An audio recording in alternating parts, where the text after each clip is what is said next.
প্রিয় দর্শক, আসসালামু আলাইকুম। কেমন আছেন সবাই? আশা করি আপনারা সকলেই ভালো আছেন।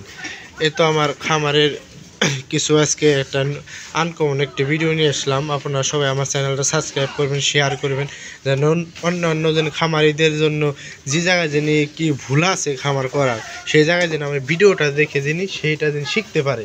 আপনারা এই দয়াটা করে একটু অন্যজনের শেয়ার করে দিবেন। আর এই যে ষাঁড় গরু মোটা তাজা করে দিবেন। যারা নাকি কোরবানিদের জন্য এবার গরু পালতেছেন, তারা এখন থেকে ষাঁড় গরু মোটা তাজা করিয়ে দেন, কারণ এই যে আর বেশি দিন সময় নেই।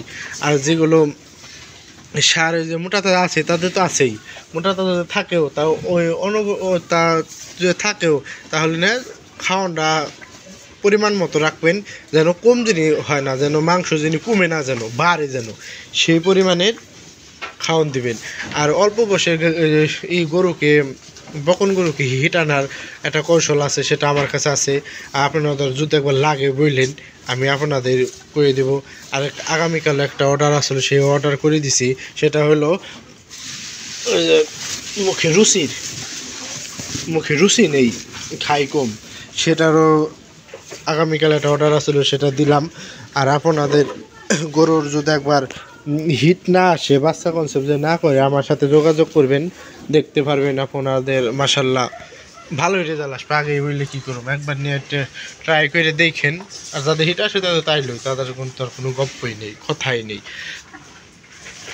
গরুকে সব সময় যত্ন দিবেন, যত্নে রত্ন মিলে, এটা সবাই জানেন। আর আমার খামারে তো ঘাসের অনেক চাহিদা কমে গেছে।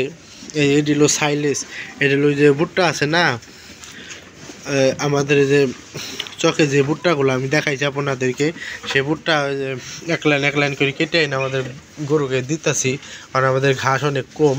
আর এই যে নেপিয়ার ঘাস হলো দিতাছি অন্য গরুর জন্য, যেগুলো দুধ হয় না সেগুলোকে নেপিয়ার ঘাস দিতাছি, কারণ আমাদের এমনি ঘাসের চাহিদা অনেক কম। ওই যে স্বপ্নরাজের মাকে আর দিব না, কারণ রাতে শুইতে পারে না বেশি খাওয়া হলে পাতে, কালকেও শুইতে পারে না, খাওয়ান বেশি হয়ে গেছিলো, তাই তেহানো ওকে আর দিলাম না। এগুলো খাওয়া হয়ে গেলে শেষ, খাওয়ান হয়ে যায়। আর যে কোনো সমস্যা হলে আপনারা আমারে ফোন দিয়ে জানাইবেন।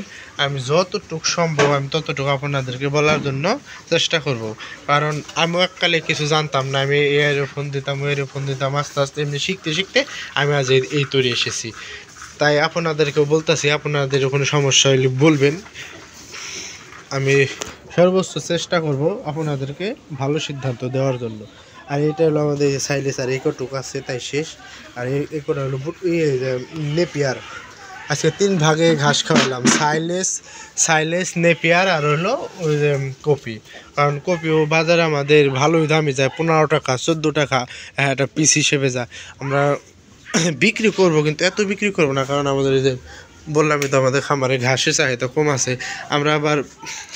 আমাদের আবার হিসাবটা অন্য পদের, যে আমি কপি বেচলাম 50,000 টাকার, আমি গরুকে শুধু খের খাওয়াইলাম, আমি তা করব না। কিন্তু গরুকে খাওয়াই আমার যা থাকে তাই আমার বিক্রি হবে, এর মধ্যে আর কিছু নেই।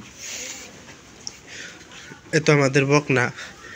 কাল আমাদের এই যে সৌদি প্রবাসী আমাদের এক ভাই আমার বলছেন, তার নাম নাই বললাম, সে কথা শুনে বুঝলো। তো সে আমার এই বকনাটার কথা জানতে চাইছিলেন। এ দেখেন ভাই, বকনাটা মাশাআল্লাহ অনেক সুন্দর। এ দেখেন স্বপ্নরাজের মাজা, এই তো দেখছেন কত মোটা তাজা হয়েছে। স্বপ্নরাজের আমি 2025 সালে কোরবানিদের টার্গেট করতেছি, বিক্রি করুম। আর যদি একবার ভালো দামে যায় না পাই, আমি আরও 1 বছর পারলাম, কারণ আমার আব্বাই বলছে ওকে, আমার আব্বার আবার শখ এটাকে আরও 1 বছর পালার জন্য। আমি বলতেছি, আব্বা এত শখ করতে হবে না, কারণ আমরা খামারি তো ছোটো খামারি, আমরা আস্তে আস্তে করব। আব্বাই কয় না, দেখা যায়। তাইতে আগে কোনো শিওরতা বলতে আসি না, পরিমাণ মতো আমি ন্যায্য দামটা পাইলে আমি বিক্রি করবো, আর যদি না পাই তাহলে আমি বিক্রি করবোই না। আর আমার আব্বাই কইতেছে দাম দম না, আমি বিক্রি করবি না। আমি কই না, আমি বিক্রি করবি, আমি কারণ এটা বিক্রি করে আমার 5 টাকা বাচ্চা দিবে, আর কয়েক মাস পর থেকেই আমি সেগুলোকে আমি জায়গা দেবো কই। এই দেখুন, আয় এটা তোমার বোন না? দেখুন ওলান, অনেক মাশাআল্লাহ অনেক কিউট বাচ্চাটা।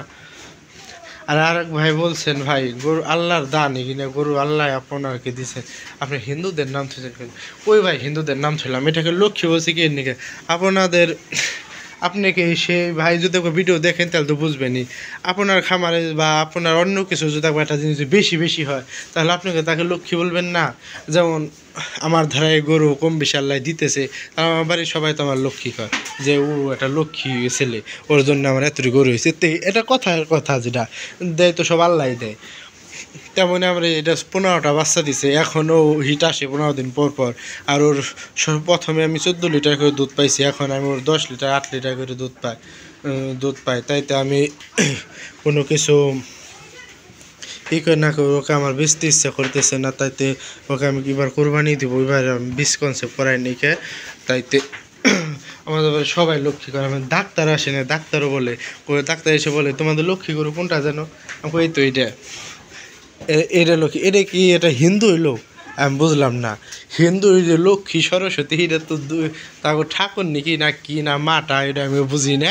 ও সমস্ত পেঁচালাম পারাম না, ওটা বাদ। এটা আমরা লক্ষ্মী বলছি কারণ ওর দ্বারা আমার এত গরু হয়েছে, তাইতে কিছু লক্ষ্মী এটা সেই জিনিস। আর আপনারা কি বাজে মন্তব্য কি তা মানে না বাদিয়ে ভাই, আপনি বুঝতে পারেন না খেতে বলছেন আমার খামারের, তো এটার জন্য যাক যেটা গেছে গেছেই। দেখুন আমার খামারের বাছুরগুলো দেখেন কি রুচি খাইতেছে। ওই জন্য পড়ছে না, ওই জন্য খেয়ালাই দিবে। এই জন্য পড়ছিল, সাইটে খাইছে, সব খাইবে এত খাওয়ারই। আর আমার এটাও সার গরু। আর আব্বাই তো কইতেছি এটা 2028 সালে বিক্রি করবে। আমি তোমার মাথায় একবারে কি যে ধরতেছে না। একবার কয় ওইটা এবার বিক্রি করব না, ওই সার গরু ওইটার কথা কয়। আবার কয় এটা 28 সালে বিক্রি করব।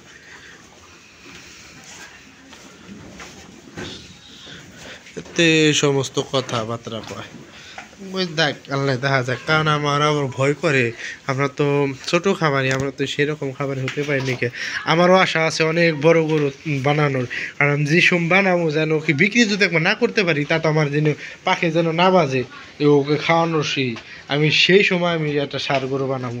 যেমন এবার বিক্রি করতে বললাম না, থাক ও আমার বাড়িতে আল্লাহ যে পর্যন্ত ওর হায়াত আছে পর্যন্ত যেন থাক। আমি সেই সময় আমি ওকে আমি একটা এইরকম একটা আমি ষাঁড় গরু বানাবো। আমার আশা আছে বড় গরু বানানোর জন্য। এটাকে আমি যতবারে বানাইছি আশা আছে, তারপরে এটার আরও বড় করব, তারপরে আরও বড় করবো। এমনি করতে হবে তাহলে যত দূর বানাই আমি তত দূর করবো, তত দূর করবো। এত আমার খামারের গাভিটাও বাচ্চা দিবে। এদের না উলান ছাড়তেছে, এই তো এই যে না পানি আসবে, পানি এসে এই তৈরি হইব। আর এই গির তৈরি আসবে উলান, এত উলান আসে এটার। এই তো অনেক সুন্দর কিউট আমার এই গাভিগুলি, যারা আসে তারাই পছন্দ করে, আল্লাহ দিছে। আর আমার এই যে আর একটা গাভি দেখেন না, এটা উলান নাই, এটা এত দুধ হয়, এত চামড়া পাতলা, তা কোয়ার মতো না। সবাই ভালো থাকবেন। ভিডিওটা অনেক বড় হয়ে যাচ্ছে। আর আপনারা আমার চ্যানেলটা সাবস্ক্রাইব করবেন, শেয়ার করবেন, পাশে থাকেন। সকলকেই জানাই ধন্যবাদ। আসসালামু আলাইকুম।